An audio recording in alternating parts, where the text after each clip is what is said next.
This Sunday. Every Sunday, side by side at the microphone, from the green light to the speed trap, Chris Switzer and Ray Garino calls them as they sees them, and you better believe them. Here, relevant news, biased opinions, and outright bullshit regarding every aspect of automotive culture. Gasp at mechanical trickery never before revealed over FCC-regulated airwaves. Thrill to the explosive tension as Chris and Ray cuss each other down the track and barrel roll across the finish line, laughing at certain disaster as they shake hands for the devil. All that and much more this Sunday at high noon on the Motormouth Radio Hour. Call in and speak live with the Wizards of Speed and live feed, Chris Switzer and Ray Garino. Bring the whole family. Kids under 12 get in free. Every Sunday at noon on WHPC. Take the Long Island Expressway to the Meadowbrook Parkway and look for the sign saying no parking on the expressway and no express service on the parkway. Go right on Highway 24 to Garden City. $2 all-day parking includes pit pass. Sunday! The ivy wall, we're covered with foam on graduation night. Chug, chug, chug-a-lugga, dance the chug-a-lugga, dance the chug-a-lugga, chug. Chug, chug, chug-a-lugga, chug, chug, chug-a-lugga, chug, chug, chug-a-lugga, chug. Look, so New Year's Eve is coming. We're thinking about drinking. What do you want me to... Listen. Hey. It's the Hondells. Come on, man. They talked about everything. So, if you haven't figured it out, you've tuned into Motormouth Radio, Long Island's only automotive talk and drink show here on the island with your hosts, Ray Guarino and Chris Switzer, mixing it up a little. It's the end of the year. It's our last show of the year, so we're going to have a little fun. What do you think, Chris? Yeah, I think a show that people swear by is mostly a show that people swear at. Well, you know, sometimes we've seen that. We've seen that happen. So, but anyway. The Hondells. Yeah, you know, I've used this. I've been using. What back of the rack coating of dust? It's, you know, first of all, there's 37 tracks on this, and I think Yeah, they're all about a minute and a half. less than, that was the Sunsets, by the way, doing Chug-a-Lug. Oh, Yeah, I'm less than sure a it minute and a half. was. This is volume 3 of the Hot. Oh, of course, because 1 and 2 have been sold out. It's aliases and alternatives. So, yeah. Because you were the only one that probably bought 1 and 2. I don't know. I don't have 1 and 2, but you know, always looking for something different. There's a lot of car stuff on here, Something to shoot for. and stuff that you wouldn't have heard. But Little Stick Nomad is on here too, which was a great oddball from back then. Oh God, you got to play that. I'm sure people will be running from this program in droves after that one. I've used that a lot. In fact, yeah, Cheater Slicks is on here. 4 on the Floor by the Four Speeds. Right. All right, yeah, you've heard it. You've heard it because I've done it. I've played this song before. Oh, it's my mind is blocking. Well, here you go. The thought. And let's see. All right. Who does this? I'm ready. 25. It's the competitions. Little Stick Nomad. From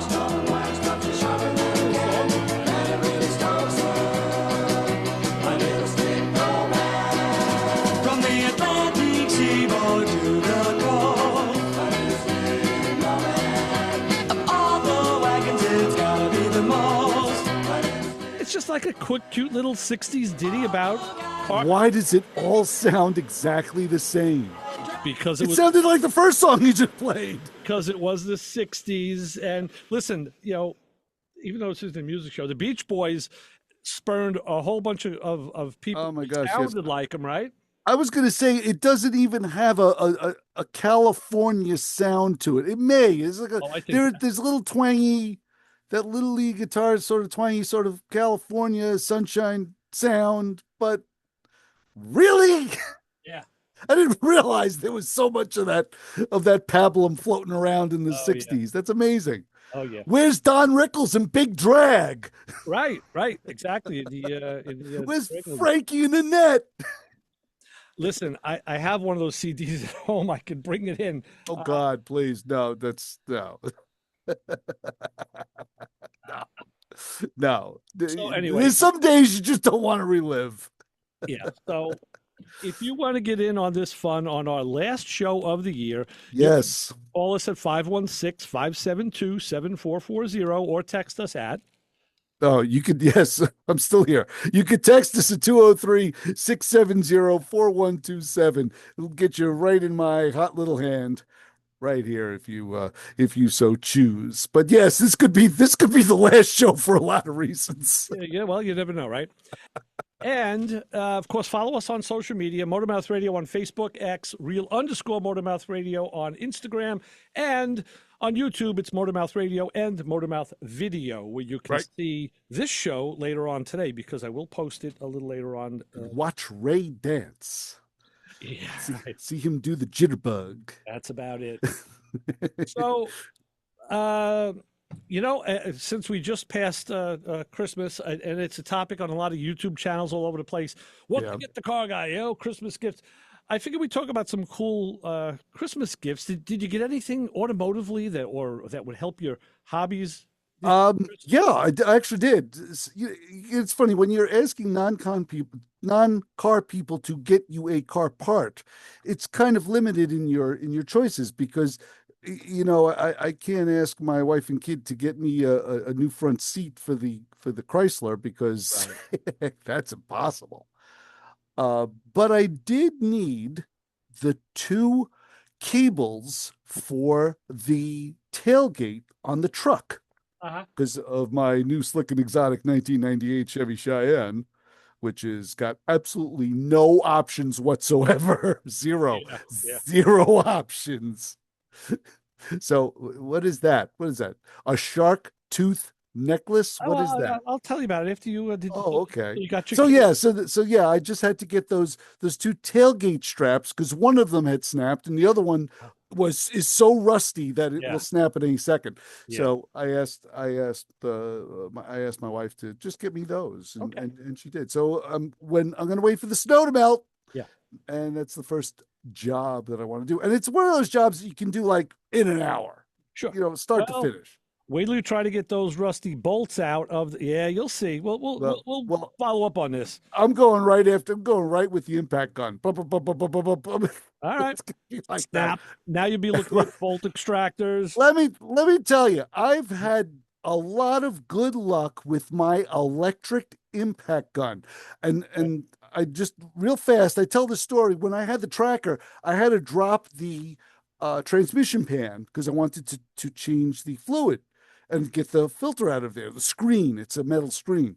So I got on there with a 1/4 inch drive on the 10 millimeter bolt and turned it and simply snapped the head in my hand. Now I got the first bolt, the first out of the 12 or 16, whatever it was. I'm like, oh, this is great. Yeah. So I went after it with the impact gun. I figured the heck with it. I'm just going to whatever damage I inflict, I'll inflict it and then worry about it later. And would you believe I got all the bolts out? Oh, And great. the only bolt I snapped was the one I tried to get out with a standard Oh, wow. 1/4 inch drive socket. And I was able to tap it. And it's one of those, it's one of those jobs when you have to tap something that's in a major case, like a transmission case, you take your time. Just take your time. Don't rush. Right. Don't rush. And I just got comfortable. I got a little blanket and I just went in there and drilled as best I could. And The camera just followed you too. I know, didn't it? Yeah.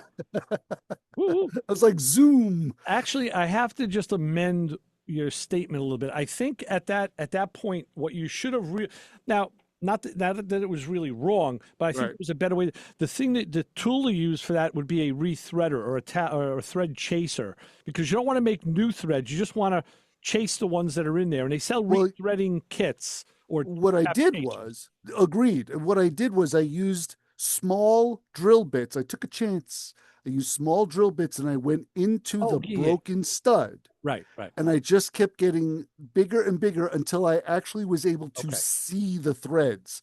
And then I was able to Right. work the debris out. I kept most of the threads, but I did do a tap. Yeah. Now, I'm I talking wanted about to size up. once the hole is clear, then you'd use like a chaser. But yeah, Yeah. either way, that's definitely is. So here's something. Now you had to find another bolt to put in there. You had to find a Yes. replacement. Okay, that's where this comes in. Now, what is that? This is something With shark's teeth You- on your chain or whatever it is, necklace. you would think this is it's kind of cool. when people find you gifts, this is something my son-in-law found for me, and I don't know Yes. where it's actually a bolt. These are all threaded. Here's one right here. Okay, I'm going to show you one right here. So this fixture, it's got a female thread on one side Right. and a male thread on the other side. So, and Are they all different sizes? they are. The silver ones are American, the darker ones are metric. So this one is actually incorrectly labeled. It says 3/8 16. It should be 3/8 18. So if you have a nut that you want to check if that's the size, you just literally, if it runs That's on, you know it's done. fantastic. And you could take the same bolt, the bolt of the same size, and it'll fit on the other side. If it You does, know, it's very funny because do you know the closest I have to that is at Home Depot? yeah, right. Well, they You got have to go to Home Depot to get at their sizer. They have those displays at the Right. hardware section. so And this you one. bring your nut with you Well, and you now- try it on all the No, threads. you don't have to. This one, I picked the bigger sizes so you can see. This is a 10 by 1, 1.0. That's the thread pitch. Right. And here's a 10 millimeter bolt by 1 thread pitch. That threads into the female side, and the Nice. accompanying nut will now thread. So this goes from, That's pretty cool. it is. I'm pretty good with hardware. I could pretty much see it, but You know, can. some- You impress me with your visual hardware identification. but every once Also- in a while, what do you got? No, also, I got a text from Jim at 203-670-4127. He says every 1 hour job is one broken bolt away from a 3-day ordeal. He's right. Jim, you are right. It's also away from a phone call, so we'll say, "Hi, caller, you're on with the Motor Mouths." Hey, Chris, Ray, Hey, John. Happy New Year to all the listeners and both you guys. Thanks, John. Thank you. Happy for New Year, John. Thank you for another wonderful year of auto talk and a lot of other subjects, but We try. Yeah, and sometimes we you don't. succeed. No, So what's going on? everybody. What's going on in the life, John? Not too much. I realize I'm now too old to get on the floor and assemble a lot of toys for a 5-year-old grandson. 'Cause Oh, yeah. The going down is easy. The getting up, not so much. You know, this is the plight of our future. It's a shame. The whole automotive hobby, the classic car industry. If we can come up with some sort of tool, some sort of hydraulic Yeah. that can pick you up off the ground, some sort of lift that was soft and mushy, like a kind of disfigured lounge chair that'll scoop you up and get you back on your feet again. We'd make a mint. Yeah. Hey, Because we're all getting old. So just to connect the circle on this bolt checker, I checked. That measures everything from 4 millimeter up to 12 millimeter bolts and nuts, and 632 to half inch, or so 6 to half inch American bolts and nuts. So, Holy smokes. like That's you pretty said, cool, that thing. sometimes I'll be in a position, and John, you'll see this later when I post it, or on YouTube. You take something apart of unknown origin, whatever, and there's a nut. The nut is bad or whatever. Now you could just take the other half of it and fit it into the checker if you can't do it by eye. And I would end up taking hardware off the shelf, and you go by your first guesstimate, and then you check, say, nope, it's the next one up, next one down. So Right. yeah, so this is good. This is what, like I said, this is what happens when son-in-laws finally realize their father-in-laws, yes, are really working on stuff. All good, John. Don't worry. And actually, since we're on the subject, you're talking about building stuff for your grandkids. Of course, I built tons of stuff for the kids through the years. In a couple of weeks, we're going to be on a replay. I know John hates the replays because he can't find them live. no, I don't hate them. I just forget that they're replays, Yeah. and I keep calling in. Well, you'll be doing it in a couple of weeks because I will be going down south. I'll be down there for the birth of my first grandchild. So in a couple of weeks, I'll let you know what the date is. We'll be doing a replay. So, We're looking forward to that, definitely. Celebrations are in order. Ray's going to Oh, be yeah. a grandparent. yeah, how do you like that? Oh, Yeah. holy smokes. Oh, yeah. That's how it flies. So, John, anything car related or work related for you for Christmas this year? Any cool toys? No, I got a wonderful remote meat thermometer for barbecuing. I bought one for my wife too, and it actually has an app. You can read it on your phone. Yeah. Oh Yeah. my God. Wow. And yeah, to counteract the, I think we were up to about 12 fishes on Christmas Eve. I always do some sort of beef Christmas Day, Okay. and I got real nice thick filet mignons, and gave it a whirl after I opened it, and went, wow, this is good. I don't have to run outside. Yeah. It's on the barbecue. It gives you the ambient temperature. I mean, Well, they cook kind sort of a fast too. colonoscopy. It did everything it needed. I mean, you're only looking a couple minutes, 3 minutes aside on that, right? No, you know, my barbecuing in the winter takes a lot longer than it does in July. Well, yeah, you do lose a lot of heat. Sure. But I'm saying the steaks in general, the biggest problem is people, and I'm not a big steak guy, but people typically overcook steak. It's and my wife is fanatical about that, so that's something I'm learning from her. You know, so Yeah, there are certain steakhouses you go to, they won't do anything more than medium. right. Right. Yeah, because they feel it ruins the flavor It of the does meat. if they cook go- once it's off the heat. It still continues Oh, to of cook. course. So that's how that happens. Yeah. That was the coolest part of this thing, because you set it and say, yeah, I want it, you know, not rare, but a step above it. Right. And I looked up what, you know, temperature the filet mignon should be at, and it has a smart mode. Okay. And you set the temperature, and based on how fast it cooks, it tells you to take it off earlier, so the resting temperature will come up to Right. where you want it. Yep. Very good. All right. Well, I'll be using ours, and I'll report back on how it works. So we'll see. What happens. And the other thing I wanted to add on an automotive thing, What do you got? Chris, that the nut and bolt finder that you said Home Depot has, Ace Hardware, they sell those on eBay, Amazon. Well, John, that's kind of what I was just showing. My Yeah. son-in-law had got me one for Christmas, and that's what I was illustrating on just a minute ago. Yeah, that's Well, that's I what it can't has. see the illustrations.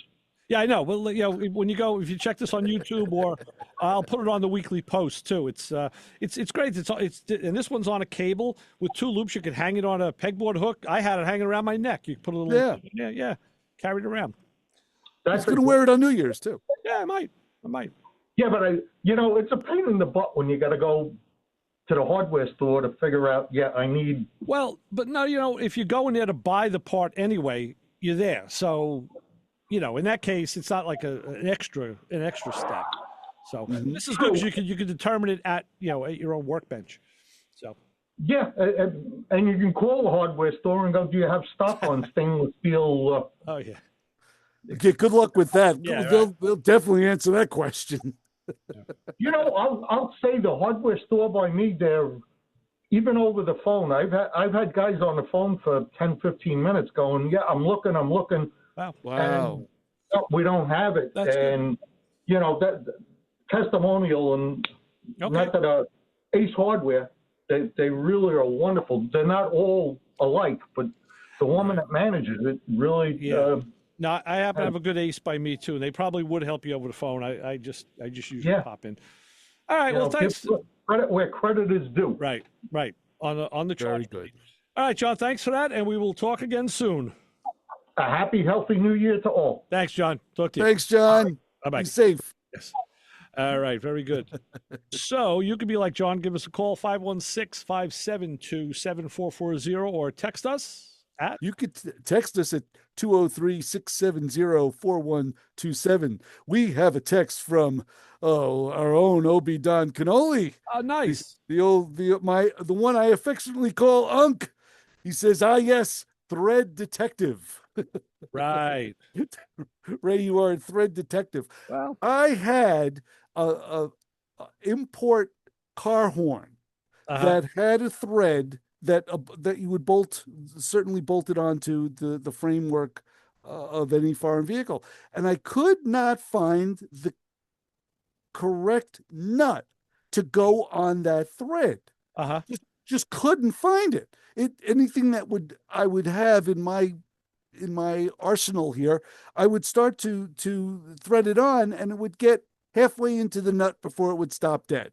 Yeah. Every one of them. I went berserk. I even went to Home Depot, just like we were talking about, and tried to fit the horn into the female threaded hardware display at Home Depot. Wouldn't fit into anything, nothing. It did not comply with any sort of threaded measurement. Interesting. So I did what any red-blooded automotive guy shade tree would do. Uh-oh. I took the nut that got close, and I took a pair of vice grips, oiled up the threaded bolt, and I just started to crank that. I made my own threads. I was going to say, I altered the threads. One of the things you could do is you look at the head of the bolt, and if it's a good bolt, it'll have markings on it. No, this wasn't. I have seen cheap bolts that had 0 markings. Yes, this was literally attached to the body of the horn. Yeah, but it wasn't even a bolt. It was attached to the body of the horn. Yeah, you could usually tell if it's American or metric. Something like that, I would imagine. Right away, I would think it was metric. So did I. And it would usually have an M marking or a, if it had not a marking, nothing. Yeah. And I have a series of metric bolts, metric nuts, I should say. I have them separated from the rest of the crowd. And yeah, just could not find that right size, so I made my own. Well, you do know that metric, like American, does have 2 thread pitches. There's a fine and a coarse. Yes. So that could be the difference. You had the wrong thread pitch. But yeah, hey, listen, in a pinch, hey, it's kind of like an anti-theft device at that point. No one's going to be able to steal it. Exactly. I got to show you something.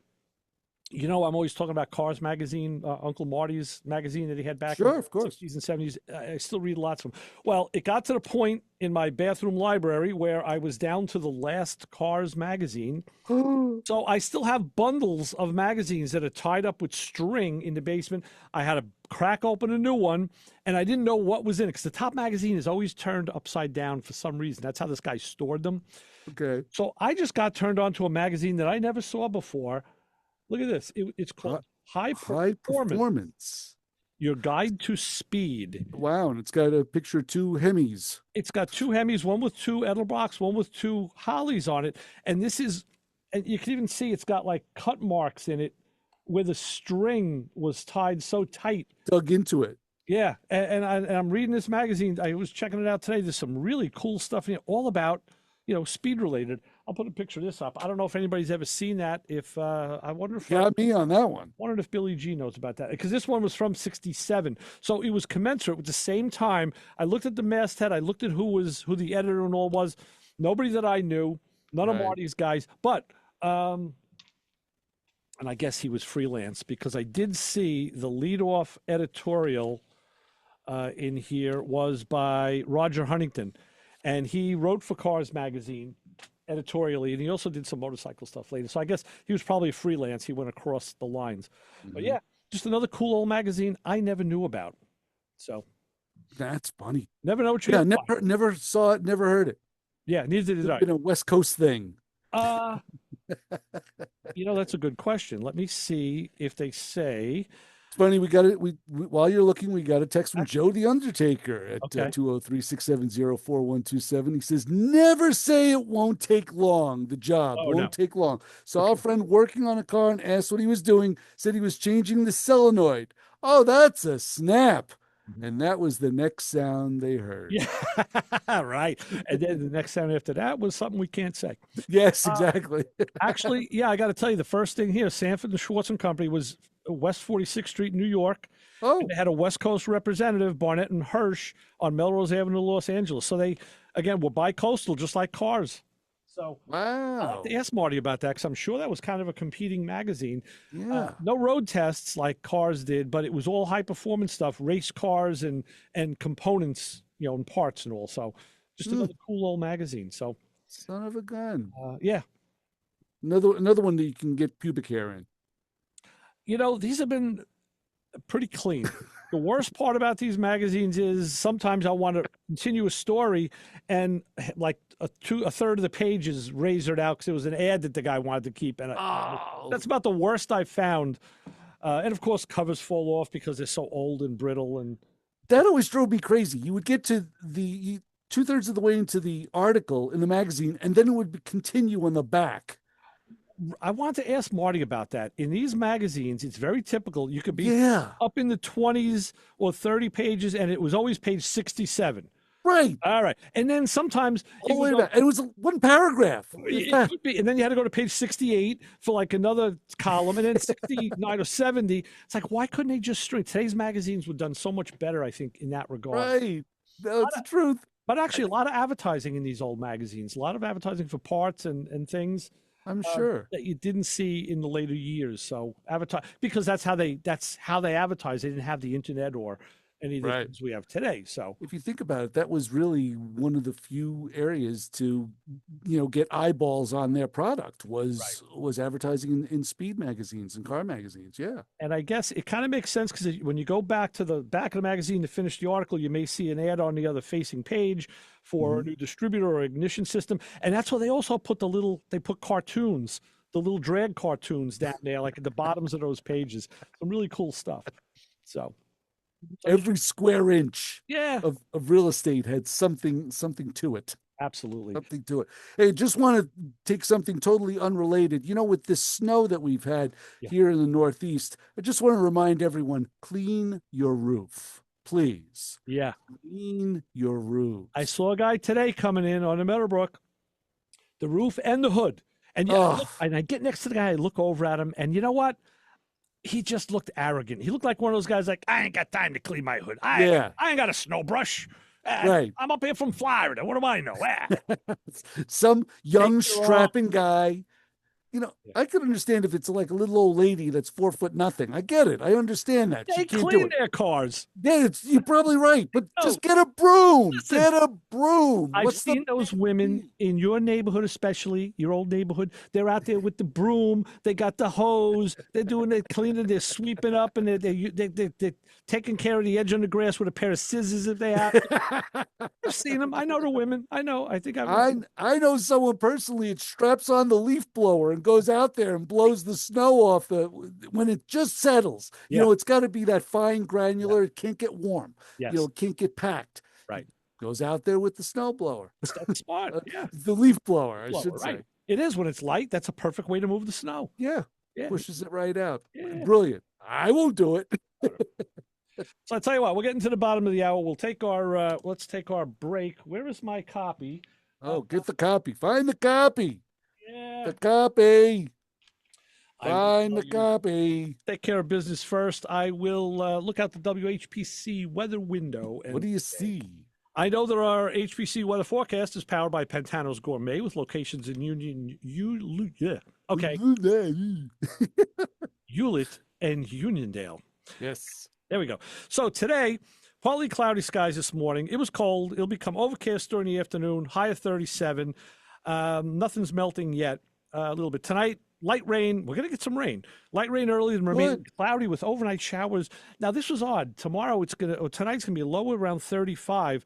Right. Tomorrow, it's going to be cloudy with rain in the morning. The temperature's actually going to go up. It's going to warm up overnight. Yes. Yeah, warm up overnight to be about 50 degrees. So we will lose some of that snow if you haven't shoveled too late. You'll get 50 degrees. No, yeah, we will. We won't. I was. You got a 10-degree advantage on us. I was kind of melancholy on Christmas Day. My son-in-law sent a picture of them going to his parents, and he's wearing shorts because it was like 79 degrees in North Carolina. Now it's back down in the 40s again. But anyway, so are you a proud member of the Nassau Community College alumni like I am? Well, if you are, you can find out more about the Nassau Community College Alumni Association by going to ncc.edu/alumni. And with that, I have to. That's quite a slash. Do we have the last, but not the worst, but the last honor group of the hour? Could be the worst. Because people rate them, Oh, I'm sure. They're not all gems. That's all we know. They're not all gems. But just before I get to that, No, but some of them are John, rocks. And if you know aerospace, you get them. right, some of them are rocks. John definitely texted us at 203-670-4127. He says it's a New York State law to clean the entire vehicle of snow. When is the last time you saw someone pull over for it or at a light when all the snow slides forward and covers the windshield when they stop? I would hope that would happen, John. I've seen that. That would be called karma. Right. But anyway, the Motormouth Radio Honor Group of the Hour this week, the last week that we're on in 2025, the new year and the new garage optimist. Okay, get ready. Yeah. All right. You greet January 1st by planning oil changes, searching classifieds, and swearing this is the year the project car finally gets finished. You make plans for the garage to get organized, and the aftermarket parts receipts finally will stop multiplying because you bought them all. You plan on kicking off the month with fresh oil, fresh spark plugs, and a wildly unrealistic timeline. We salute your optimism, your tool purchases, and your unwavering belief that the thing in the garage is just one more week away from running. You promise. Well, if you plan on counting horsepower and torque specs, while others will be racing to the gym and counting calories in the month of January, then you are part of the Motormouth Radio Honor Group of the Hour. There you go. That's a good one. Yeah, that's a good one. Yeah, the receipts are never going to stop. No. So we will take our break now. And when we come back, I want to tell you a story about car inspections. Okay. I had a couple lined up. I haven't finished them all yet, but I want to talk about that. And it is the season to buy and sell. So we'll get into that when we come back on Motormouth Radio with Ray Guarino and Chris Switzer on 90.3 WHPC. Keep where you got it.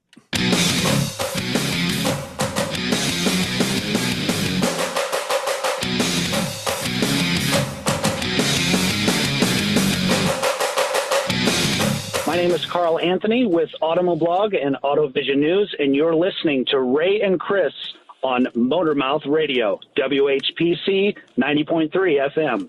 This show on 90.3 WHPC is brought to you by CarStar Celebrity Chase Collision, with 2 locations in Limerick and Oceanside, who remind you that New York state law says you always have the right to choose which shop will fix your car. CarStar Celebrity Chase Collision offers a full range of services, 24-hour towing between Montauk and Manhattan, shuttle service, and they can help you with a rental car arrangement if needed. All repairs include the CarStar Lifetime Nationwide Warranty, ensuring that the experts at Celebrity Chase Collision are always on your side. Y sí, hablamos español. More information is available at 516-593-0920 or online at celebritychasecollision.com. It's a call-studded program. We do have another caller on the line. Caller, identify yourself. Anthony, I called those guys with the cars one time. Oh, nice. The Motormouth guys. Oh, yeah, those good old boys. There you are. Anthony, where are you calling from? I'm in Freeport. Yeah, this morning I missed it. My boss was, every time I turn it on, he turns it off. I say, whoa. Yo, you better, I mean, I give him a karate chop. That's right. Give him a karate chop. All right, Anthony. F5. Give him an F5. I love it. Later, dudes. It's a pleasure, bro. Take it easy. That was amazing. My favorite caller of all time. Maybe all time. I have heard him with the Motormouth guys. That's why I recognized them a little. Hey, you, get over here. Every Sunday, 12 to 1, you are going to tune in to hear the Motormouths, my friends Ray Guarino and Chris Switzer. 90.3 FM, WHPC. You might learn something. Yeah, you might. And I tell you what, I love those cross promotions. I love hearing stuff on other shows. I'm so glad I caught that years ago. You know, that really kind of legitimizes everything, but lots of fun all the time. So there was one, I couldn't get the recording in time, but I caught Rob Leonard and Steve Mandriasina on a Friday night talking about this program. Oh, really? Yes. Okay. Briefly. They didn't get into detail. That's cool. But it was chatted about, which I always appreciate it. Thank you guys. Always like when, because of course, you know, the students of this fine radio station don't talk about the show at all. Those guys did, because that was one of the fellas that I had actually done a remote with back with Joe. years ago, and so I'd listen to his show, and he listened to ours, and I think I had him on the show once. So yeah, a lot of fun. But yeah, you got to catch that. You got to catch it when you have the opportunity, because otherwise it's gone. True. So- And that is something. It is something we're just worried about. In a just a thought for a second. How this hobby is. There's not a lot of young people that are getting into cars anymore, and it's not a topic I want to open up. I don't want to start that ball of wax, but it's something we have a concern over, because if you take a look at any car show, there's a lot of old guys there. They're just waiting for us to die off so they can inherit our cars. So. Right.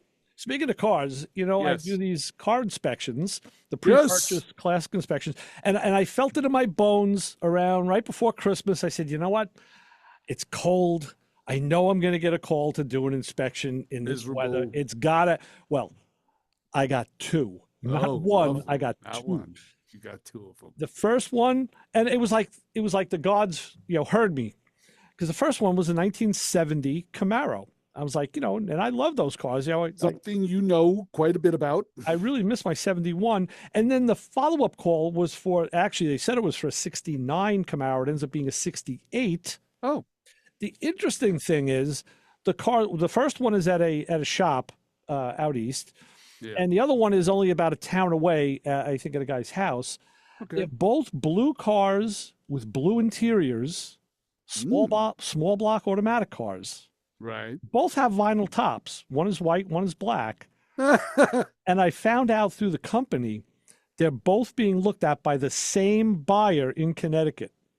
Oh, come on. And he wants both of them if they pan out. So he paid for inspections on both cars. Oh, wow. So it's one client is looking for both of these cars. Yeah. Now, mind you, they're two totally different Camaros, right? A 69 and a 70 are totally different cars. Yeah. Oh, this is an 8, but same thing. 8 and 9 is the same first generation.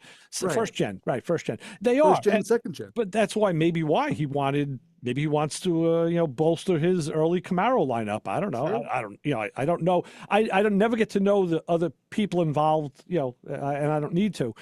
So I want to line them both up together. So I want to do them both yesterday, because it would be easy. Right. They're a town apart. Well, the 68 I couldn't do because the fella didn't want to take the car out in the weather we had. There was a miserable snowstorm. Right.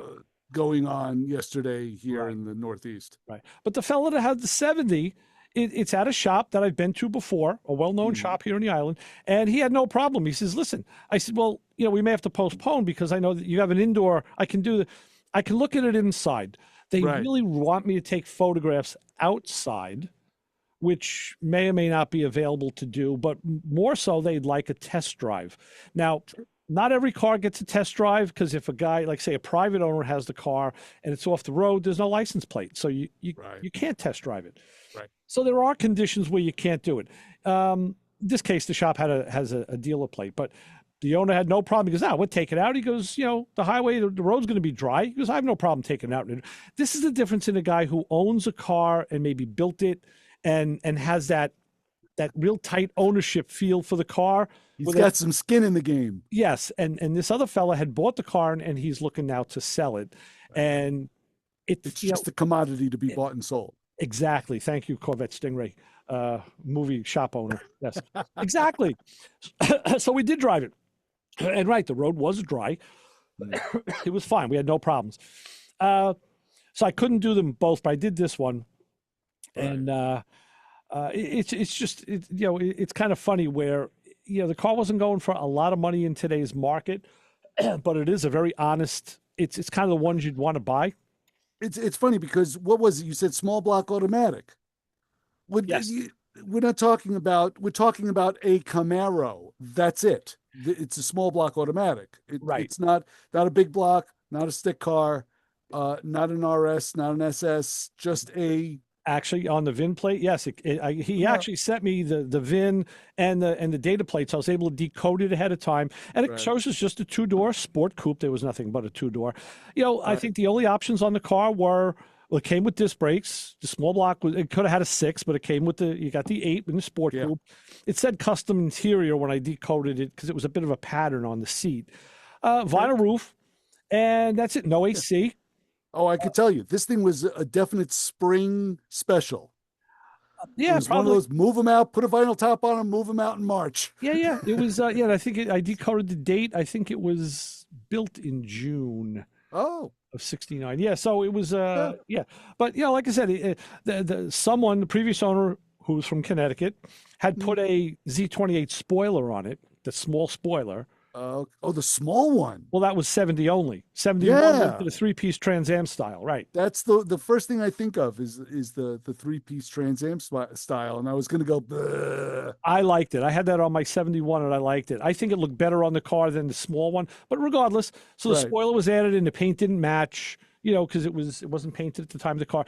The good thing was the car had the Z28 wheels, the ones I had on my car, the 5-spoke steel mag. They came on Chevelles also. It had a very weird trim ring that sat into the groove. It was if you ever had one, you'd know.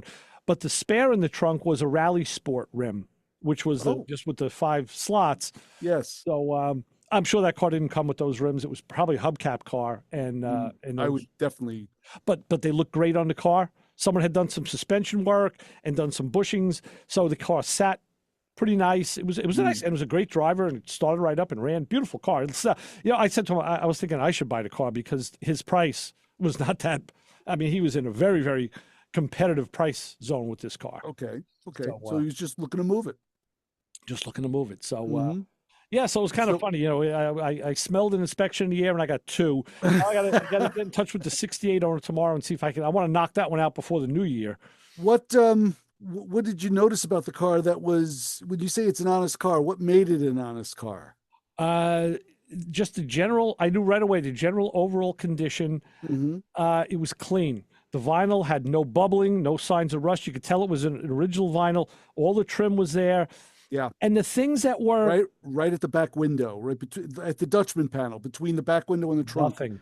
Notorious over there. The things that you could talk about were common. The dash pad had lifted in the front side. They all do. And they all crack in the center. If I'm not wasn't mistaken. cracked. Wow. No cracks, just the lift. In the rear of the car, next to the. I guess where your arms would go, where the armrest is, it's a plastic filler panel, and there's another one on the sail panel. Right. Those are plastic, same as in the Corvettes. They're notorious, and they fade like crazy. These were faded like crazy. So they need to be sanded down and repainted. They sell the paint. The package shelf was good. The top of the back seat had some splitting on it, commensurate with a car with 80,000 miles. Exactly. But everything else was solid, no rust. I did see a trace of some Bondo underneath. And listen, all cars get a little, when you're going to do a paint, they do get a little bit of filler. Do you have a magnet? Do you use the magnet on the car? I do not. Filler? No, I didn't use a magnet. Okay. I actually have a gauge. I have a Bondo. You have the. It's actually a paint thickness gauge. And you hold it up to the car and it'll read in millimeters how thick the paint is. So you can go from panel to panel. And one of the things that Mike had taught me, like you want to see what the paint was when it was new, open the trunk lid and measure the bottom of the trunk. It never sees the light of day. It doesn't get faded. Right. And Steve Magnante says on his videos, that's the place where you'll see the real color of the car because nobody ever repaints it. Right, exactly. And it's almost impossible to do so. Right. Well, you could do it. I mean, but you have it's kind of funny because it has that material embedded between. That's on the hood. The hood. It's also on the trunk on some cars. Well, maybe some, but not on the Camaros. I'll tell you this: if you open the trunk on my GTO, it's the color of the car. It is. They painted it. Oh yeah. Oh yeah. Was the trunk replaced on the GTO? Yes, it was. Oh, it was. My car was blasted in the right rear corner before I got it, like right above the bumper. So it took out like the taillight and the quarter panel because that whole right side quarter panel had been replaced. When I got the car, that was in prime, and you could see they brazed it in. You could see some of the marks. Oh, wow. And it hadn't gotten painted. And I questioned it. The trunk floor is fine. Everything else is fine. And Mike said, it was a high hit. It was above the bumper. So it took out the taillight and a quarter, but didn't take the trunk floor because it was still had integrity, to the quarter. So that did, which is important. Right. But the tail panel, where my car has a big pot metal panel that goes between the taillights. Right. When you take that off, the metal that was connected between the quarter panels was all wrinkled and waffled, and it was all that had gotten destroyed. Okay. And they kind of pulled it, I guess. And this is where a good body man is key. I had a parts car at one point, and I cut that panel out. I cut the rivets out and saved it, and said someday when my car, if and when it ever gets painted, I'm going to have this replacement panel put into my car because it's not hit. And I left it with the guys when they were working on the car. And when Mike got the car at his shop, I went to look at it one day, and I'm looking. I said, "Oh, wow, you guys you put the panel in, but." I thought it would be like primed, and it wasn't. He goes, no, we didn't put your panel in it. I said, yes, you did. This one's fine. He goes, no, your panel's over there. And there it was, the blue panel. I'm like, well, what's this? He says, no, the guy, he actually straightened it and hammered it. And I got to say, on close inspection, it's not 100% perfect. Right. But from just a quick inspection, I thought it was changed. That's how good these guys are with hammers and dollies. A good body man. Smokes, that's incredible. Yeah. So wow. That was cool. Yeah, that is cool. Well, now you have that panel. What are you going to do with it? I don't even know where I put it. I think I threw it up in the loft. I'll probably I don't know. You know what? I put it on eBay. Somebody could use it. There you go. Sell it. So the other thing I had to do was I'm trying to take care of all family business before the new year. You know what I'm saying? Oh, yeah. So I had done a carburetor for a fellow. I got to do some things. You got to talk to some people. That's right. You got to exchange some stuff. I did an inspection on a 77 Corvette a couple months ago. I remember you saying that. And with the owner of that car, he found out that I could identify and rebuild carburetors. So he wanted to give me some work. So he did. He gave me an Edelbrock. This is one I talked about last week, and I put the pictures up. If you look at I think it's a lead picture on it's lead picture on the Motormouth Radio YouTube site, not on Motormouth Video. Motormouth Video, I put the Matco knives, the rack pink knives. Okay. So we found out you were the carburetor whisperer. Yeah, I also put it on the social media sites. And I got to give that back to him yesterday and get paid, which is always nice. What we're also going to do is we're going to go back to the phones. Oh, good. The phones in the front and say, hi, caller, you're on with the Motor Mouths. Hey, guys, me, Rob. How you doing? What's up, Rob? Rob! Chris! All kinds of great things. All kinds of great things. First of all, I hope you guys had a great Christmas celebration. Hope it all went well. Very nice for you and your family. Yeah, us too. Us too. Did as well. I hope Santa Claus was very good to you guys. Yes, he was. Yeah. He was very Santa Claus was very good to my wife. She got a set of Magnum 500s and red line tires for her Mustang. Son of a gun. Yeah, I'm telling you, Santa must be a hot rodder, that's for sure. And speaking of the Mustang, a little while back when we spoke about it, I told you I was having a little bit of a difficult time finding a place to go and paint the car. Well, one of the people who I had, spoken to, he did actually get back to me. He was very interested in doing the car. And he came by here with his body guy, and they were really very impressed on the metalwork. And the body guy, he was actually really, getting into doing his job. So it went over to their body shop. They went and they did some, minor, body work to go and get the thing ready for paint. And, they even gave me some, tips. And he said, well, when you do this again, maybe you want to try to do it this way instead of that way because it's a little bit easier. I looked at him, I was like, I'm not doing this type of work again. I just have to get this car done. So now I'm standing here in the garage, and I've got the car in front of me. It's all nice and painted and done. And it's just a matter of a little bit of interior work. And in fact, they even, for the money, they went and they did the paint. They did finish up body work. They did paint. They hung the doors. They went and they transferred the parts from the old doors to the new doors, and they put the headliner in for me. Excellent. So, wow, it's kind of interesting. Your guy's giving you tips, and when I was talking to one of these guys yesterday, the carburetor guy, he asked me if I would come and give him a class on how to tune a carburetor. And I said, yeah, I could do that. And his mechanic, too, was going to contact me to, and it's funny, I did the 2-barrel for Barry over here at Neighbors, and I brought it back. We had a lot of trouble with the accelerator pump. Finally got the right one. Mike's Carburetors. Here's the place. Mike's Carb. I wouldn't go to anybody else. I pay more for the kits now, but I don't care. I go right to Mike, and that's all I'm going to buy from now on. So, and it's got to be right. When you're doing something like that, you don't mind paying the money if it's going to come out right. Well, the problem was the first 2 accelerator pumps I put in failed, literally ripped a window out of the pump. There were 2 different size accelerator pump cups made for that 2-barrel. I've been doing these things for years. Wow. I never knew it, but Mike's does. So the fellow I dealt with yesterday, he, like I said, he's going to have his mechanic. So when I went to Barry's and gave him back the carburetor, his mechanic came out. He was a young guy, and the guy was wearing an old tool truck paraphernalia, and he was a younger fella, which was good just to see him in a repair shop. Mm-hmm. He said, "Oh, you're the guy that did the carburetor?" I'm like, "Yeah." He goes, "Listen," he goes, "how do you adjust these things?" And I said to him, "You know what? That's a great question." And again, I try to really go out of my way to not turn these people off, because this is the guy that was saying we want working on cars, right? We need young guys.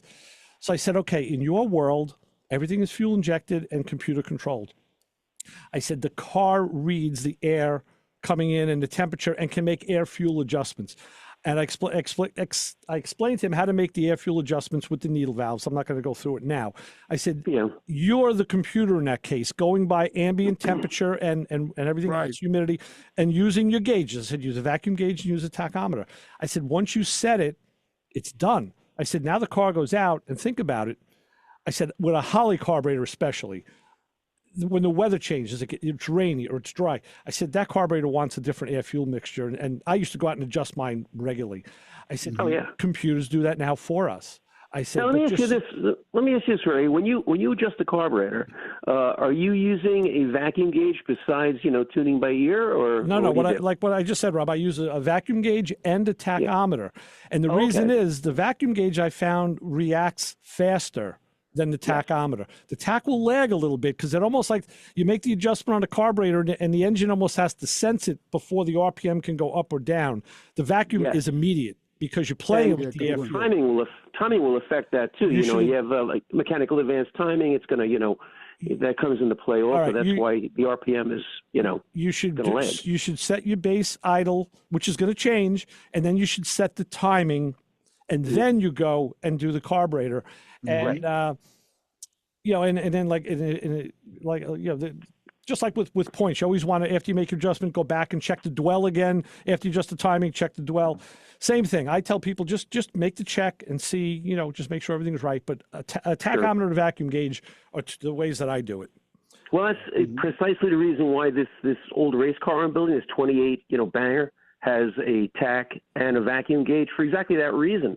And I also have the the vacuum gauge you put on the intake horn. Okay, when you do multiple carburetors, because this is going to have multiple carburetors set up also. It's going to have a pair of Holly 94s on it.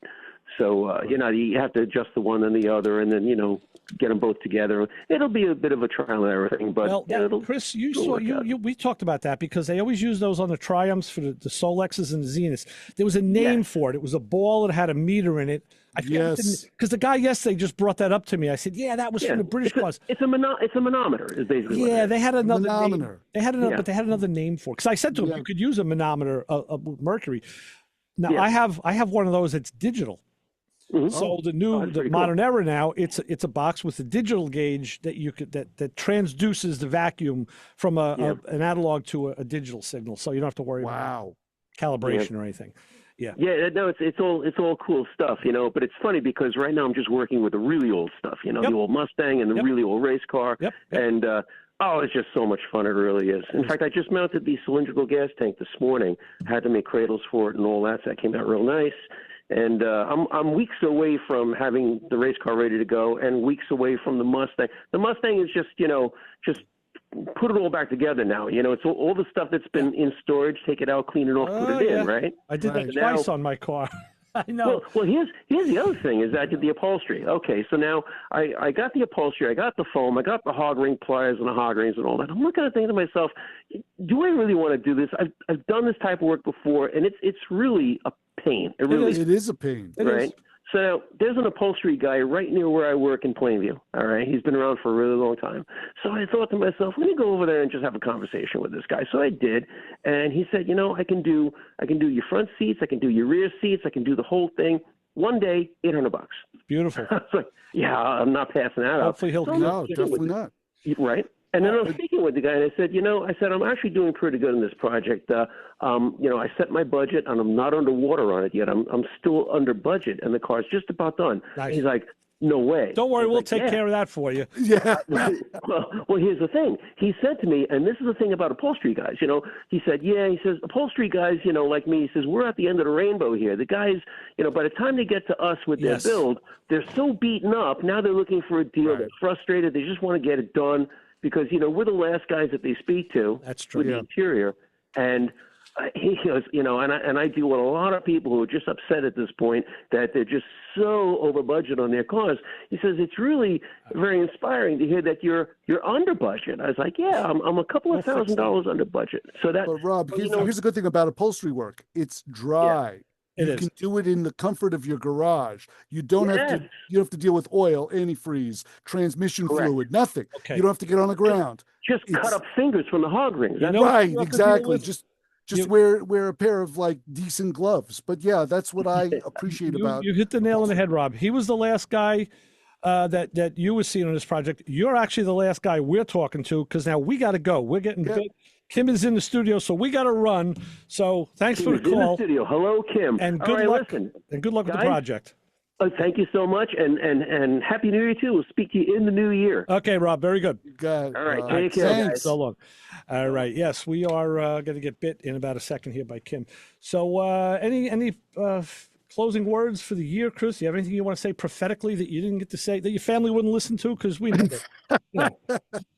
No, it's amazing how this show has stood the test of time. We've talked about many things, and the show, Motormouth Radio, has gone through many different iterations to get to where it is right now. And yeah, I'm looking forward to 2026 and what we have in store. Even though we're not trademarked, we're gonna or copywritten, we're gonna keep going. Damn the torpedoes, right? Keep going. We'll stay the course. Just don't get served. Right. So I want to say, Brian, Macro Man Brian, was concerned with how he stacked up to Carl Anthony in guest appearances. He thought it was close. I told him on Thursday night it was 5-2. Brian more than doubled Mac. Well, you know why? Because Brian will fill in for you when you're out. So that kind of gave him that extra boost. Right. We look forward to having both of those gentlemen back on with us again in this new year. I'll petition Carl. I'll get him on. Well, maybe we'll kick the year off with Carl Anthony. Oh, I would like that. That would be that'd be a treat. So for Chris Switzer, Ray Guarino signing off. What do we tell the people waiting for me out in the snowy parking lot, Chris? Don't follow us home unless you have a shovel. Exactly, or some ice melt, or a good sandwich because I'm getting hungry. All right, we'll be back with more Motormouth Radio next year on 90.3 WHBC. See ya. See you, bye.